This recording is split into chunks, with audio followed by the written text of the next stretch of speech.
For our first intermission this afternoon, Opera News on the Air welcomes Father Owen Lee, who will discuss Wagner and Parsifal, illustrating his remarks with excerpts from the opera played on the Yamaha. Father Owen Lee. Thank you, Peter. The penitential season called Lent reaches its midpoint today. Lent is an archaic word for spring. We are in the midst of a centuries-old period of expectation as nature struggles through winter storms towards renewal and rebirth. And the Metropolitan is presenting its traditional pre-Easter performances of Parsifal, which will continue until the final representation in another 3 weeks on Good Friday. And yet, many people I know and think well of would say that Parsifal ought not to be performed or listened to at any time, let alone during a Holy Week. At the college in the University of Toronto, where I teach, there is still a strong feeling against Parsifal, a residue of thought and emotion left by a famous French intellectual, Jacques Maritain, who taught in Toronto when I was a young student. Maritain said of Wagner's operas, and of Parsifal especially, that they dull and debauch the eye, the ear, and the spirit. And a few years ago, at one of the meetings of the London Wagner Society, I was fortunate enough to speak with Colin Davis, then the musical director of the Royal Opera Covent Garden. Mr. Davis was conducting Tristan and The Ring at that great house, and Tannhäuser at Wagner's own theater in Bayreuth. He spoke warmly of his love for Meistersinger, too, and of his boundless admiration for the radiant musical textures of Lohengrin. But, he told me, he was a deeply religious man, and he could not love or admire or even come to terms with Parsifal. Most of it he found questionable, and some of it positively repellent. We talked about it for some time. He listened carefully to what I had to say, but nothing I said could make the difference for him. Parsifal was, for both of those sensitive and intelligent men, simply beyond the pale. Wagner himself thought of this Grail opera of his as something apart from the others. He called it a stage-consecrating festival play. Bayreuth's was the stage it would consecrate, and it would be performed only there, in a proper atmosphere of reverence, by those who could properly perform it and for those who could properly understand it.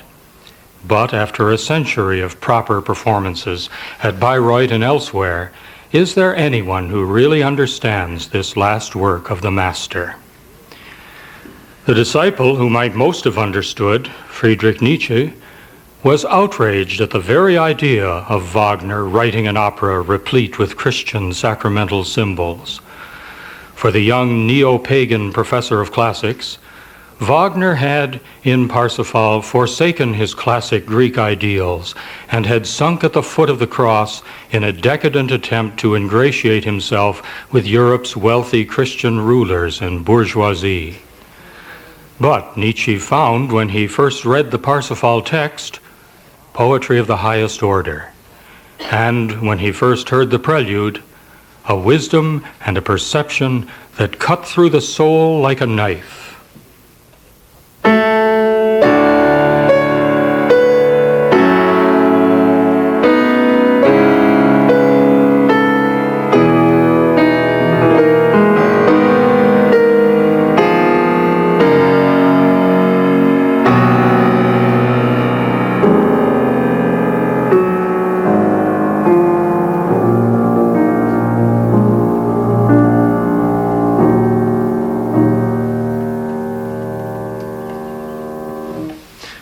Then Nietzsche changed his mind again, and in the end, Parsifal became for him a work of betrayal, a bad work, an attempt to assassinate basic human ethics, an affront to morality. Opinions have varied ever since. Is Parsifal sacred or profane, moral or immoral, religious or anti-religious? About the only certainty is that one cannot talk about Parsifal for any length of time without involving oneself in a tangle, a jungle of contradictions. I don't suppose these remarks this afternoon will be any different. Deadly controversies luxuriate around this opera like the flowers in Klingsor's magic garden. All the same, I hope that you'll lend me your ears. I've come to praise Parsifal, not to bury it. This opera, for those who love it, is not deadly, but life-affirming. I once wrote what every amateur writer calls the story of my life. No publisher wanted to touch it, perhaps because no one of them had ever surrendered to Parsifal. My long central chapter was about making a pilgrimage to see Wagner's opera on the Holy Grail, anticipating the sound of its silvery trumpet as my train moved north from Rome across the Alps, through the Rhine Gorge, past the storied hills and castles, to a performance in Dusseldorf, my ancestral city, and then thinking and feeling my way through the opera's many levels as I traveled back past Cologne's cathedral, illuminated gray-green in the misty night.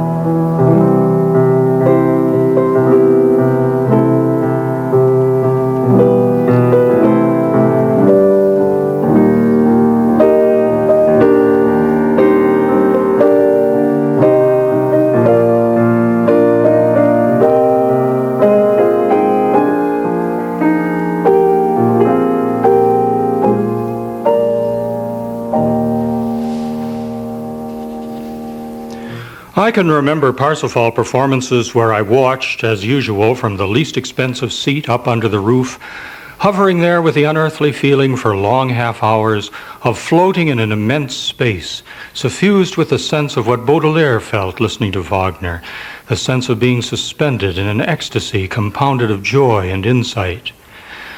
I can remember staggering out of theaters after Parsifal, hardly aware of people applauding, the music streaming through me, carried out of myself, seeing my experience, indeed feeling that I was seeing all experience at a higher level of awareness, put in touch with a power greater than myself, a kind of holy fool, like Sibelius, who wrote, "Heard Parsifal. Nothing else in all the world has made so overwhelming an impression on me. All my heartstrings throbbed." Like Max Reger, who wrote, "Heard Parsifal, cried for 2 weeks, then decided to become a composer." Like Hugo Wolf, who also stumbled out of the theater and sat by himself for hours with his head in his hands and said, "This is without doubt the most beautiful and sublime work in all of art. My whole being is alive with it. I could give up my life even now." Let's get a grip on ourselves. Let's try a little sober-sides objective analysis of what this potent but mystifying opera might mean. When I spoke on Parsifal on these broadcasts before, I offered an essentially Jungian explanation by way of world mythology. But with a richly textured work like this, no one analysis will encompass everything. There are many approaches to the Holy Grail. When he wrote Parsifal, Wagner was deep into the writings of Arthur Schopenhauer. For that German philosopher, the essence of the world was a blind, irrational power which he called Wille, or will. Schopenhauer's Wille animates all of creation. It operates in brute nature in forces such as gravity, and in animals as instinct, and in us, men and women, it causes endless, driving, insatiable longing. This longing, Schopenhauer teaches, is the source of all our pain. We can find no peace until we acknowledge it in our natures, deny it, and overcome it. We human beings are more pitiable than the lesser forms of nature because of our relative awareness of the gravitational pull of that endless, unfulfilled longing caused by Wille in our lives. All of this is dramatized unforgettably in the last act of Tristan. Hans Sachs feels something of it in Die Meistersinger. Wotan renounces it in The Ring. For all of them, the world, with all its beauty, is essentially flawed. It is full of suffering and longing and pain. But Hans Sachs, who sees more deeply than the others, tells us that the flaw in the world can be overcome by the goodness, the selflessness of human beings. Parsifal takes us further, past Schopenhauer's metaphysics to his ethics, past Wille to Mitleid, a key term for the philosopher. Mitleid means compassion, suffering with. In the act we have just heard, a mysterious voice rang through the Grail temple after all the knights had left, announcing that healing would come to the suffering king and his despairing knights, when a pure fool would be made wise through compassion, durch Mitleid wissend, der reine Tor.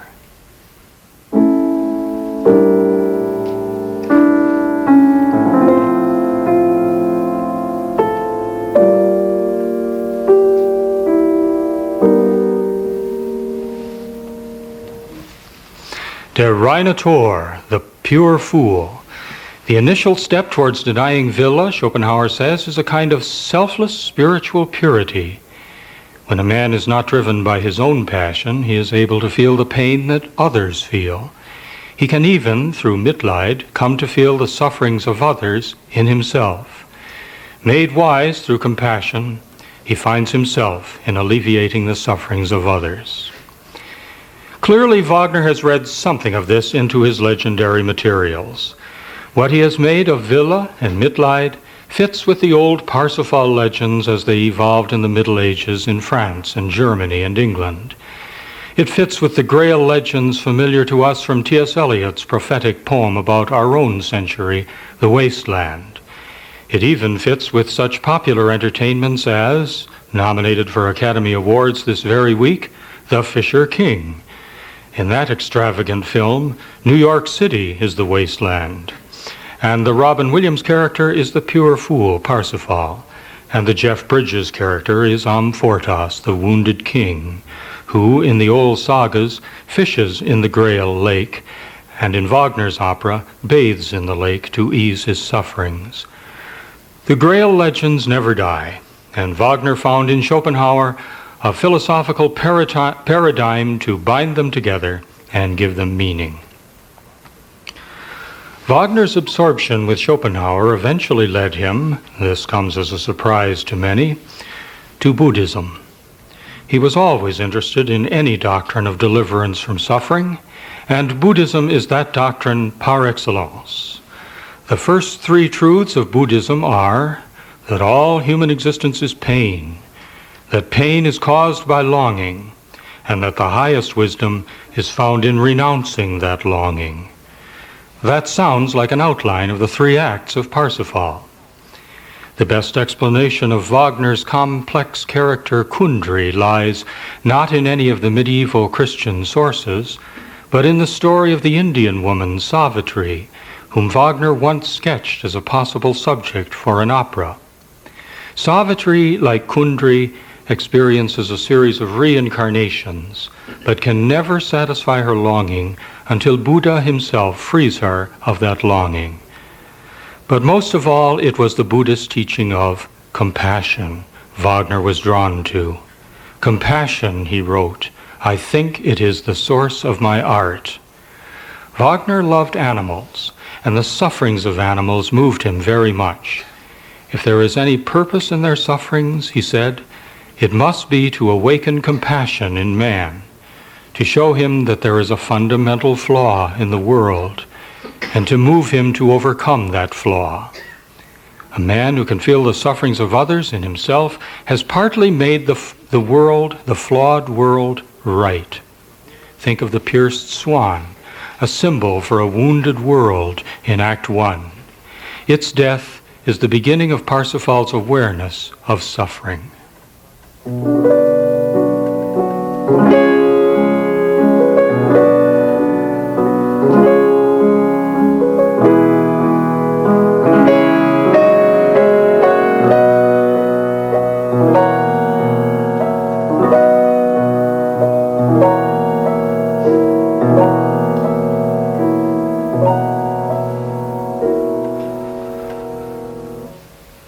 Parsifal then is about many things, but I'd like to say now that for me, it really is about what it seems to be about, Christianity.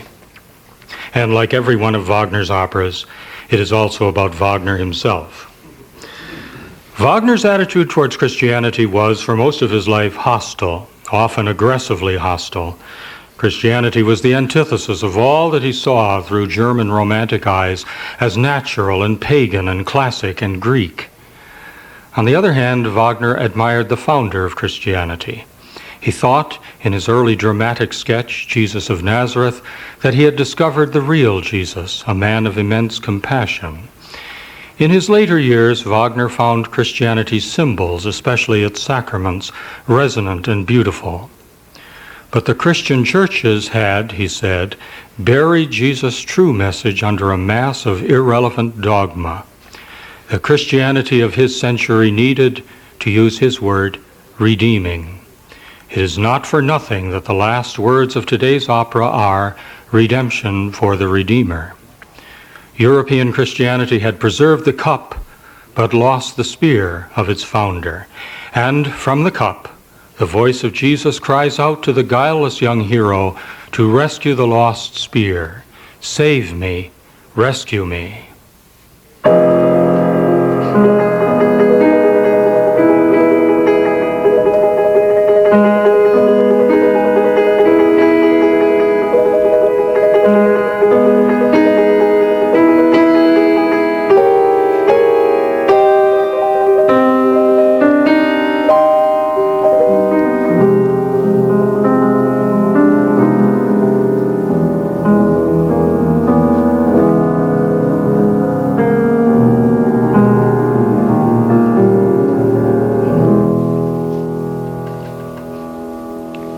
The implication in that music and that text is that Christianity, for all its legendary beauty, has been almost mortally wounded. All it has left is its symbols. Its enemies have largely triumphed, but there is hope for it, from without, from a non-Christian who learns to see clearly into its symbols, can grasp them, save them, restore them to potency. Wagner's young Parsifal, you may note with some surprise, is not a Christian. He receives baptism only in the last act when he is ready to wield himself the symbols of Christianity to help others. Here is a revealing sentence Wagner wrote near the end of his life. When religion becomes artificial, art has a duty to rescue it. Art can show that the symbols which religion would have us believe literally true are actually figurative. Art can idealize those symbols and so reveal the profound truths they contain. Parsifal attempts to show the figurative truth in Christianity's symbols and the healing power in them. Many people who love Parsifal will tell me that that is not explanation enough. One of those people would be Cambridge's Lucy Beckett, who ends her very perceptive book on this opera with a strong claim for its being implicitly and explicitly Christian. She goes so far as to say that Wagner and Parsifal anticipated by almost a century the dynamic theology that we have today, when Christians are less concerned with a transcendent God and more with a God immanent in the sufferings of others. And another who would tell me I do not see deeply and simply enough into Parsifal is Etienne Gilson, that eminent historian of philosophy who also taught at my college in Toronto and founded the famed Institute of Medieval Studies there. A rigorous intellectual, a profoundly devout man, and a close friend of Jacques Maritain, he nonetheless wept openly in the midst of a lecture at the thought of Wagner's medieval myth and music.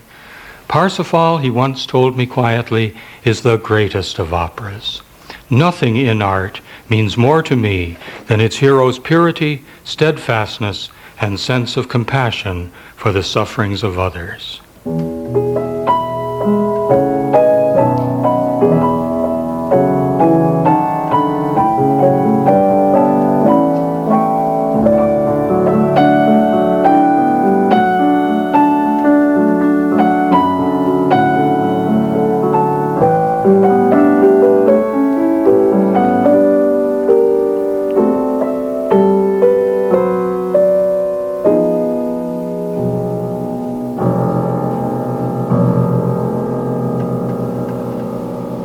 That, for those who come to love Parsifal, is what Parsifal really means.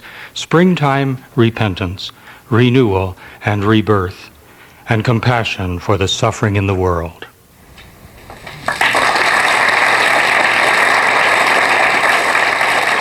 Thank you, Father Owen Lee.